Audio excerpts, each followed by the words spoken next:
Thank the member for Wakefield and call the member for Lyons. Thank you indeed, Deputy Speaker. It's been a pretty busy week in the electorate of Lyons. On Monday last we had a free trade agreement seminar at the Brighton Civic Centre. I was very pleased to welcome representatives from Austrade, including Trade Commissioner Tom Yates from Fukuoka, Japan, Sally Chandler, the Trade Start Export Advisor, Jeff Hutchinson from Oz Industry, Jonathan McManus, Trade Policy Officer with the FTA Outreach Unit of DFAT, and Nigel Warrant as well.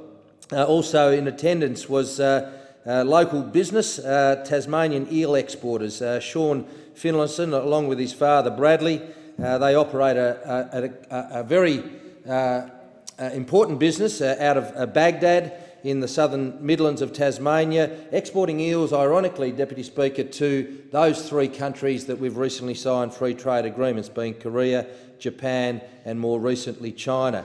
Many people in this place will have also heard the story that was related again by Lucy Gregg from Reed Fruits about the expansion that they've seen in their business when a 23% tariff was removed in Korea from cherries. They went from selling roughly 10 tonnes annually to 190 tonnes this year, the benefits of that. Later that night I had the opportunity to address the Evandale Rotary Club, a fine organisation doing wonderful work in their community. I thank Russell Fife, the President, Arthur Talbot, the Secretary, former President David Houghton, and also the Chairman for the evening, Richard Chugg.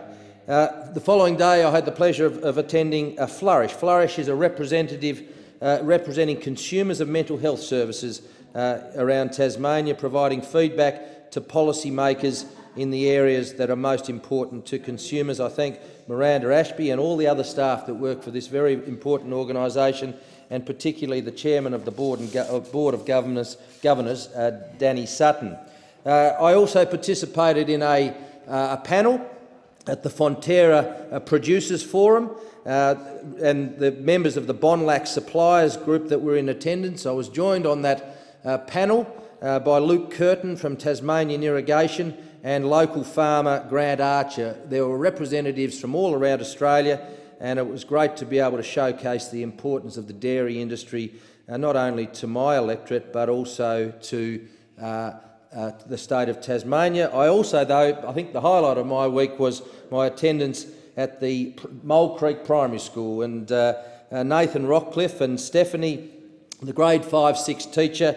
I was unfortunately not able to meet with them when they were here in Canberra a fortnight ago, and I had the pleasure of answering their questions and presenting them certificates. Thank you, Deputy Speaker.